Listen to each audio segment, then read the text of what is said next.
Olá, sejam bem-vindos à Voz da Advocacia, o podcast jurídico da OAB Arco Verde Região, em parceria com a TV LW. No início do ano, as famílias têm uma grande preocupação: matrícula, renovação, material escolar. E para desmistificar o contrato de prestação de serviço educacional, recebemos hoje o Dr. Hudson Pierre. Dr. Hudson Pierre, bem-vindo ao nosso podcast. Muito obrigado, meu querido amigo Rubens. Eu quero agradecer primeiramente ao OAB Arco Verde, à TV LW, por disponibilizar esse espaço tão importante para que a gente possa, de fato, levar matérias de utilidade pública e realmente trocar essa ideia, de como as famílias podem se organizar em relação à matrícula, a material escolar. E eu estou aqui à inteira disposição de vocês para que a gente possa realmente trazer essa informação para o público de Arco Verde e região, e de fato, auxiliar as famílias nesse momento, que em janeiro não só existem os materiais escolares, mas impostos, tributos, IPVA, IPTU, que isso acaba onerando muito as famílias. Então, a gente podendo esclarecer essas informações em relação a contratos educacionais, a gente está à disposição. Como você bem falou, meu nome é Hudson Pierre, sou natural também de Arco Verde. Atualmente estou como conselheiro estadual da OAB Pernambuco, faço parte da Comissão de Direito do Consumidor da OAB Pernambuco também. Estou como vice-presidente da Comissão Nacional da Advocacia Multiportas. Tenho essa entrada no Conselho Federal também, já fui presidente da Comissão Nacional de Direito Sistêmico do Conselho Federal da OAB, fui presidente da subseção aqui da OAB Arco Verde, e para mim é um motivo de muito orgulho ver que esse trabalho está sendo perpetuado, e essa direção da OAB Arco Verde está de parabéns para que a gente possa levar essas informações para todos e todas. Muito bem. Dr. Pierre, indo direto ao ponto. Na questão relativa à taxa de reserva de matrícula, muitos pais recebem uma cartinha em novembro, dezembro, dizendo: olha, você tem que pagar uma taxa para reservar a matrícula do seu filho. Se a taxa não for paga, não vai ter a vaga garantida. Como é que isso ocorre de acordo com a lei? Isso é permitido? Não é? Explica para a gente isso, por favor. Vamos lá, é muito importante essa informação, porque muitas instituições de ensino, muitas escolas, faculdades, cobram essa taxa de reserva de matrícula. E ela é opcional, É opcional para a escola cobrar, mas se o aluno já for matriculado naquela instituição de ensino, ele não é obrigado a fazer esse pagamento, porque tecnicamente ele já está matriculado e espera o ano letivo terminar, e se ele fizer a matrícula em janeiro, automaticamente já está renovada. Já a instituição de ensino, ela pode cobrar uma taxa de reserva de matrícula para aquele aluno que não é matriculado na instituição, porque vai realmente guardar uma vaga, para esse aluno que vai ingressar na instituição de ensino.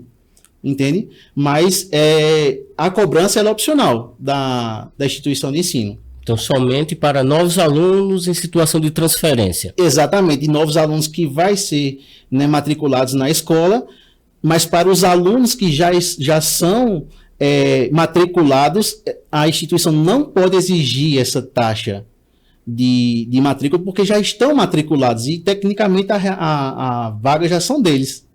Não faz sentido a gente reservar algo para quem já está matriculado na instituição. E em relação a reajuste de mensalidade, existe um limite máximo? Como é que a lei trabalha esse assunto? Então, a lei, a 12.886, ela trata, porque essa lei foi a que acrescentou na Lei 9.870, que é a que trata realmente das mensalidades escolares. A Lei 8.870 de 99. A Lei 12.866 de 2013, ela acrescentou apenas o parágrafo 7º, no artigo 6º, que trata apenas da nulidade de compra de material de uso coletivo, que a gente vai ver daqui a pouco. Mas em relação a essa questão, o reajuste ele tem que ser feito de uma forma razoável. A lei trata do ajuste de acordo com a inflação, Mas como a gente sabe que a inflação, ela, às vezes, acaba sendo um pouco defasada, atualmente o reajuste foi de 9,8% em relação às mensalidades do ano passado. Então, tecnicamente, isso por que se justifica esse aumento acima da inflação?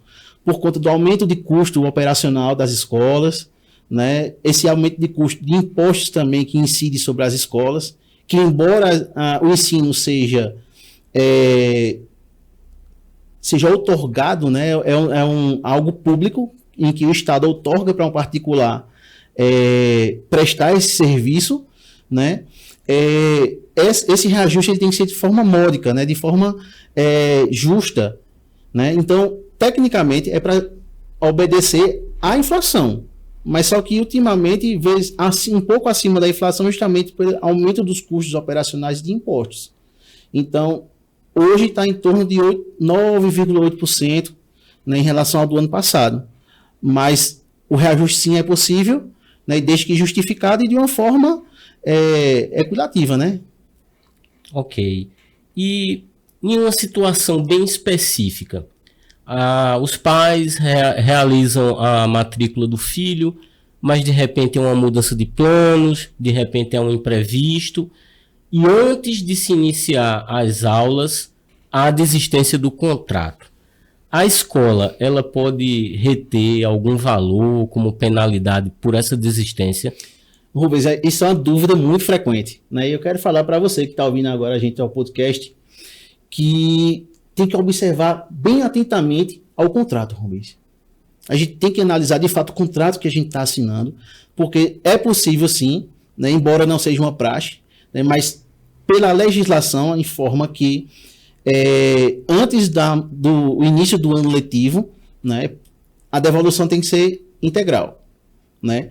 Só que a gente está vendo entendimentos que se no contrato estiver constando que teve custos operacionais da escola, da instituição de ensino, para a implementação desse aluno no sistema, teve algum custo, esse custo ele pode ser retirado e ser devolvido o restante, antes do início do ano letivo, tá? Se tiver constando no contrato. Por isso que é importante, acho que vai ser o ponto que a gente vai falar mais na frente, que é importante a gente ter noção do que trata o contrato de prestação de serviço educacional.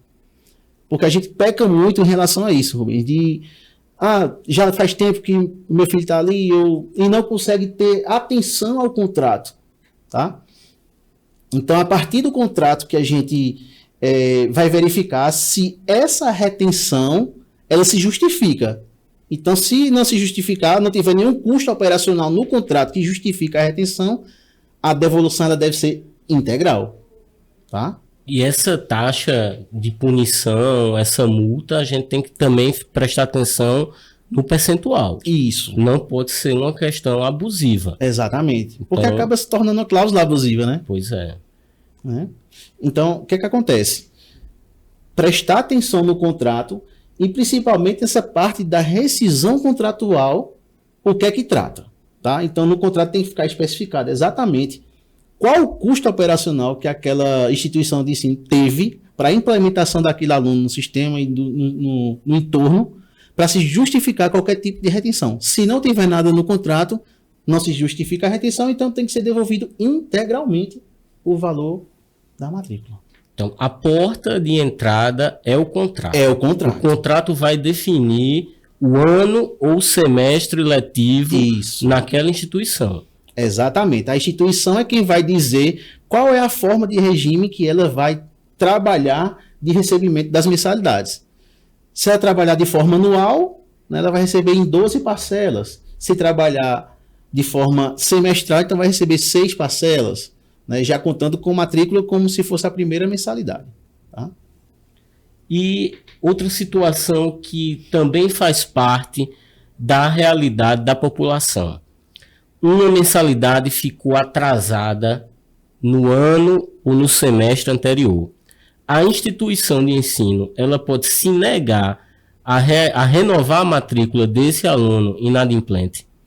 Infelizmente, né, a gente sabe das dificuldades financeiras que as famílias têm, que existem, né, no nosso país, que a gente enfrenta, mas a instituição de ensino, sim, ela pode negar-se a matricular o aluno se tiver pendência financeira, né? Até porque isso faz parte do custo operacional da instituição e que isso tem que ser repassado, né? Então, se sim tiver débitos, a instituição pode se recusar a renovar a matrícula, mas não em relação a fornecer documentos como transferência, porque às vezes aquela família não tem possibilidade de fazer o pagamento da mensalidade e vai optar em colocar na rede pública. Então, como é que a instituição de ensino vai reter um documento de transferência de um serviço público, trata-se aqui, que é a educação, né? E aí vai reter um documento e vai evitar que a criança ou adolescente não estude, que vai contra o Estatuto da Criança e Adolescente também. Então, a legislação ela trata justamente de fazer essas ligações dos institutos, né? Do direito do consumidor, Estatuto da Criança e Adolescente, né? Então, essa proibição de reter documentação por inadimplência, ela existe legalmente falando, né? A Lei 9.870 trata sobre isso, né? Da nulidade da negativa desses documentos, tá? Pronto. Então, para resumir, estando inadimplente, a renovação ela pode ser negada por amparo legal. Sim. Mas a instituição de ensino, escola, colégio, faculdade, não pode se negar a fornecer histórico e documento de transferência. Isso, perfeito, exatamente. Ok. Doutor Pierre, veja só, o aluno ele pode se tornar inadimplente durante o curso do ano letivo ou do semestre letivo. Isso. Muitas vezes ele passa por algum tipo de constrangimento na cobrança dessa dívida. Então, como é que a justiça, os tribunais e a lei disciplinam e entendem esse assunto? Até que limite ético o aluno ele pode ser submetido a uma cobrança, mas que não lhe exponha a um constrangimento? Essa questão é muito interessante, Rubens, e eu quero deixar muito claro isso para quem está assistindo a gente, que são duas coisas distintas, né? A prestação de serviço educacional como inadimplência. Então, nenhum aluno, seja do ensino fundamental, médio ou superior, ele deve ser submetido a qualquer tipo de cobrança no âmbito acadêmico, né? Porque isso é feito pelas vias legais por meio de ação de cobrança pela instituição ao responsável financeiro. Diga-se de passagem, porque toda vez quando vai fazer um contrato educacional, tem quem é o aluno e o responsável financeiro que responde por ele. Então, existem as ações específicas de cobrança de mensalidade escolar que a faculdade, a escola pode fazer e deve fazer, mas nunca, diga-se, nunca constranger aluno, suspender aluno de aula, suspender aluno para fazer prova também não pode, né? Então, ele tem que realmente terminar um letivo.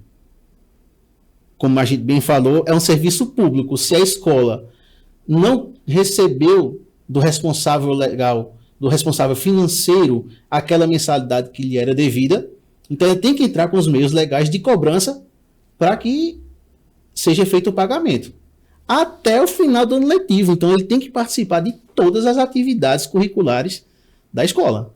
Então ele deve fazer prova, sim, ter o seu nome na chamada de frequência, isso, não sofrer nenhum tipo de discriminação ou limitação de usufruir partes do prédio ou da pedagogia. Não pode haver. De fato, não pode haver, porque é o serviço educacional, um serviço público que foi concedido ao particular. Então ele já sabe que assume esse risco da atividade, né, que é a inadimplência, que é um risco da atividade, que não pode ser repassado para o acadêmico, né? Então, se o responsável financeiro não cumpriu, não honrou com aquela obrigação, né, então a faculdade, a instituição de ensino, ela tem por obrigação de cobrá-lo pelas vias legais, seja uma notificação extrajudicial, interpelação extrajudicial, seja ter a própria ação de cobrança para receber esse valor. Agora, nunca impedir dele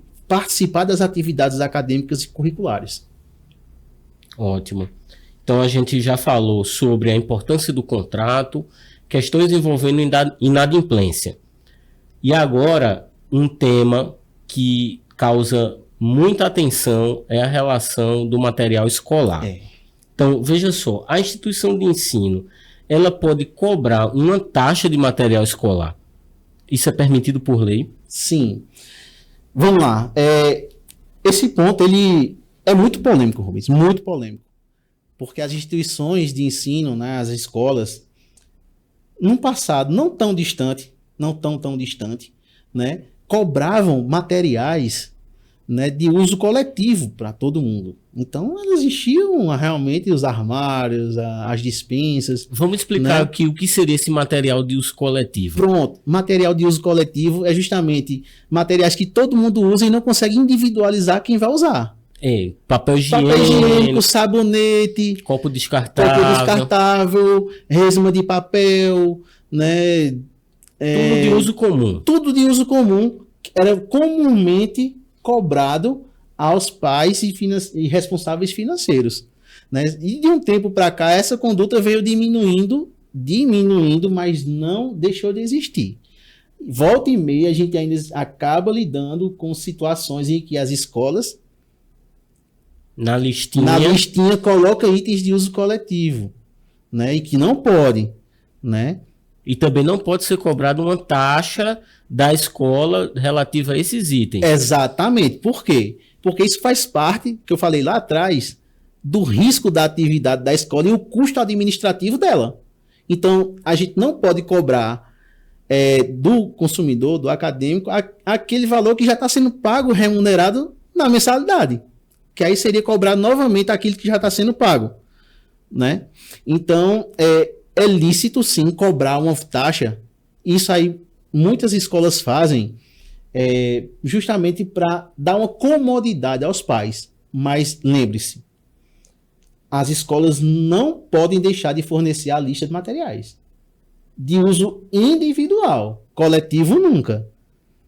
Agora, de uso individual, elas têm que fornecer justamente para que os pais que tenham interesse em buscar materiais no preço mais barato, fazer pesquisa, comprar aqueles materiais individuais do uso de cada aluno.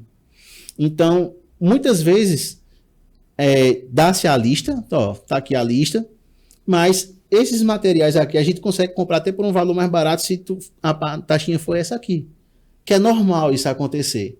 Né? É lícito, desde que também seja dado à faculdade, né? Seja dada a lista para os pais fazerem a pesquisa e buscar num lugar mais barato. Pronto. Então, o pai ele tem a opção, né? Tem que ter a opção. Ele tem a opção de pegar a lista, tá lá, cartolina, giz de cera, cola, ou pagar a taxa que a escola já supre por uma questão de comodidade. De comodidade. E foi até um ponto relevante que você colocou aí, cartolina, né, giz de cera, tesourinha, tudo de uso individual. Que às vezes coloca 30 cartolinas.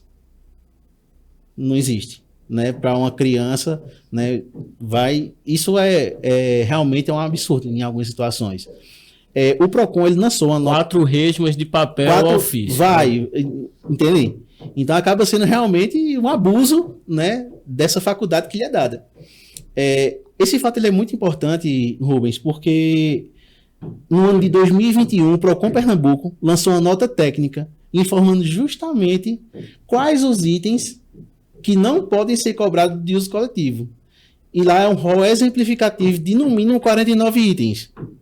Então, quem tiver interesse, pesquisa a nota técnica, que ela ainda está em vigor, que foi até uma colega de comissão, que à época ela era a gestora do Procon, a Daniele Sena, que elaborou essa nota técnica, né, a nota técnica 1 de 2021, que foi justamente naquele período pandêmico, né, em que as escolas estavam fechadas, enfim, mas quando voltou às atividades, né, realmente houve essa nota técnica, não só em relação a materiais, mas diversos outros itens que a gente está discutindo aqui, está na nota técnica também. Então, vale aí para o advogado e advogada que trabalha na seara consumerista, né, de analisar essa nota técnica que vai dar um bom subsídio para suas ações. Doutor Pierre, veja só, se o pai ele optar em pegar a lista do material escolar, a instituição de ensino, a escola, pode obrigar a comprar de determinada marca, dizer, olha, aqui a cola tem que ser dessa marca, o giz de cera dessa outra marca. Ela tem essa obrigação essa imposição de dizer, olha, por padronização pedagógica, a gente exige que sejam estas marcas. Isso é legalmente permitido? Essa é uma conduta que, em algumas situações, a gente já se deparou, né, com isso, e realmente é uma conduta abusiva, né, é uma prática abusiva, né, praticada por algumas escolas que procedem dessa forma, né. Essa prática, né, acaba sendo uma venda casada, né, que é uma prática também abusiva e expressamente vedada pelo Código de Defesa do Consumidor, né, em que obriga ao pai ou à mãe ou responsável financeiro em comprar determinado material de determinada marca em determinada loja também. Né, isso aí realmente é uma prática abusiva, né, que realmente não tem amparo legal nenhum, né, e isso realmente tem que ser conversado na escola, né, tem que ser informado que, de fato, materiais de uso individual que forem comprados tem que ser dada a livre escolha para comprar o mais em conta ou o melhor que ele achar, enfim, não ter opção de marca, porque isso de fato não é uma padronização pedagógica, né, é uma imposição, né, de uma cláusula abusiva ao consumidor. Até porque a gente sabe que determinadas marcas, elas são significativamente mais caras do que outras. Isso. E exato. A lista, ela também tem que se encaixar no padrão de renda daquela família. Exatamente. Por isso que tem que haver essa disponibilização da lista para que eles possam ir buscar os lugares mais baratos, os produtos mais em conta, que façam o mesmo efeito daqueles produtos que sejam de marca, por exemplo. Né? Então, realmente faz sentido, né, essa disponibilização da lista para que eles possam buscar, né, as famílias possam buscar melhores condições. Doutor Pierre, veja só, alguns colegas, eles recebem muitas demandas de pais que acreditam que os seus direitos estão sendo violados. Qual é a dica que o senhor dá para os colegas advogados ao revisar o contrato dessa instituição de ensino? Então, Ruiz, eu queria falar uma coisinha antes em relação a essa padronização escolar. Foi muito bom você ter lembrado isso. Segura um pouquinho essa questão. Eu queria voltar no tópico anterior, que eu lembrei na questão dos livros didáticos. Perfeito. Né, dos livros didáticos e fadamentos, né, que às vezes as escolas exigem em que os pais comprem determinados livros e tudo. De fato, nesse caso em específico, há uma padronização pedagógica, porque aquela escola, ela segue uma linha pedagógica de determinada editora, e sim, em algumas situações, aqueles livros somente são encontrados na escola. Então, não tem como comprar ele por fora, porque eles não são disponibilizados. Se for disponibilizados em livrarias, pode haver a compra por fora. Se for mais em conta. Se for mais em conta. Pela internet, talvez se conseguir diretamente com a editora. Exatamente, porque já está falando, a padronização ela é pedagógica justamente por traçar uma linha pedagógica de determinada editora. Então, se a determinada editora vende aquele livro que não seja exclusivamente pela escola, por que não comprar por a editora se é mais em conta? Se ela vender. Desde que seja o mesmo livro. Desde que seja o mesmo livro, seguindo a padronização pedagógica. Né? Seja os livros paradidáticos também, que também não pode ser exigido em grande quantidade a determinadas séries. Né? Então, tudo isso tem que ser visto com antecedência, né? E ser discutido com as escolas, né? Em relação a essa padronização e o que está sendo cobrado no contrato. Tá? E agora eu vou voltar à questão que você me perguntou, qual seria a dica para os colegas advogados. Isso. Não é isso? Então, pessoal, é muito importante a gente ter esse conhecimento do direito educacional, tá? E analisar o contrato, né, à luz da Lei 9.870 de 99, que teve outras alterações, né, mas essa lei, ela é conhecida como Lei das Mensalidades Escolares, ela trata diversas situações, né, em que pode ou não pode, no âmbito acadêmico, cobranças escolares, cobranças financeiras de mensalidades. Então, a dica que eu deixo para o colega advogado e advogada é justamente analisar a lei e analisar o contrato à luz da lei das mensalidades escolares, né? Para que a gente possa, de fato, trazer esse equilíbrio das relações educacionais, né? E também com a luz do direito do consumidor. Então, assim, existem várias situações em que já são postas na lei da mensalidade escolar, mas que fazem a ligação direta com o direito do consumidor também, né? Que são as cobranças abusivas do artigo 42 do CDC, as práticas abusivas do artigo 39 do CDC. Então a gente vai fazendo esses links e vai trazendo o Código de Defesa do Consumidor, como é um microsistema, né, organizado para a proteção e defesa do consumidor, para resguardar esses direitos. E para os pais, qual é a dica que você dá como profissional especializado na área, na hora que eles estiverem lendo o contrato, aí bate um desconforto, uma desconfiança? Qual é a dica que você dá para esses pais? Existem alguns públicos, né, de leitores, de espectadores, né, que realmente têm uma certa dificuldade de entender os contratos. Então, a dica que eu dou é o seguinte: não entendeu o contrato? Leva para algum advogado e advogada da sua confiança, para que ele possa fazer a análise, né, desse contrato educacional e ver quais são, de fato, as cláusulas que são ali abusivas, né? Essa questão da retenção de matrícula, né, do valor de matrícula antes do início do período letivo, em caso de rescisão contratual, ver essa questão, quais são os materiais que estão sendo cobrados, né? Os valores das mensalidades, porque, como a gente falou lá no começo do podcast, se a instituição de ensino opta em receber as mensalidades de forma semestral, então você tem que pagar apenas 6 parcelas, já contando a primeira parcela com a matrícula. A matrícula já seria uma primeira mensalidade, né? Eu tenho um caso no escritório que uma instituição de ensino, ela cobrou a matrícula, cobrou a mensalidade, a matrícula foi em fevereiro, então cobrou a mensalidade de fevereiro e a mensalidade de janeiro eles dividiram em 5 parcelas e cobraram normalmente. Então você pagou, teve clientes no meu escritório que pagaram 7 parcelas.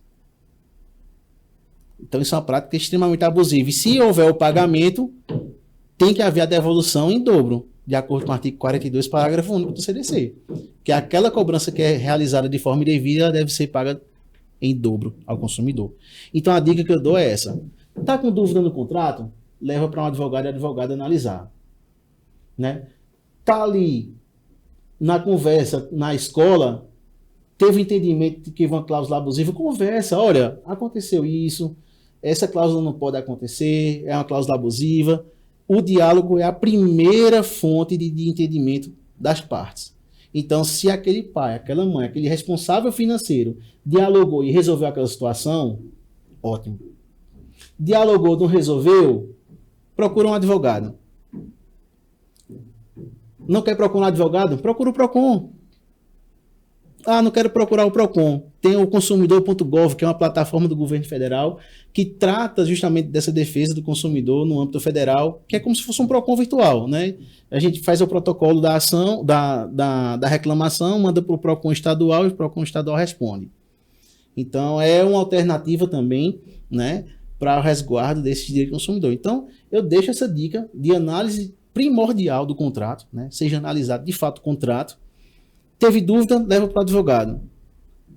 No momento da negociação ali com a instituição de ensino, dialoga, tenta conversar para resolver aquela aresta. Não conseguiu, ou PROCON ou judicializa, porque aí tem o direito resguardado. E garantir o direito à educação é também respeitar o direito do consumidor. Isso, exatamente. Doutor Pierre, foi um prazer tê-lo conosco aqui no podcast. Eu gostaria de abrir o microfone para você dar uma mensagem final para os colegas, para os nossos espectadores, e reforçar, não é, esse compromisso de atenção quanto à preservação do direito de educar. Então, meu amigo Rubens, eu só quero agradecer a você, né, pela recepção, pela cordialidade, né, pelo bate-papo, que isso aqui é uma conversa enriquecedora para a gente sempre está aprendendo, né, quando a gente fala, a gente aprende também, até com a nossa própria voz, a gente acaba aprendendo e tendo novas reflexões, né. Eu gostaria de agradecer ao OAB Arco Verde, parabenizar minha eterna presidente e minha presidente atual, Marcela Macedo Alexandre, né, pelo espaço. Agradecer a TVLW também por disponibilizar todo esse aparato aqui, né, para que a gente possa levar, né, essa informação à sociedade arcoverdense e da região, né? Então, só tenho a agradecer, a minha palavra é gratidão hoje, né, por esse espaço, né, e estou à disposição de vocês a hora que for, para que a gente possa trazer novos temas, novas informações do direito consumidor. Já que é a minha especialidade, eu estou aqui à inteira disposição de vocês. Muito obrigado. Muito obrigado também, doutor Pierre. Muito obrigado por você ter ficado aqui até o final e até o próximo episódio.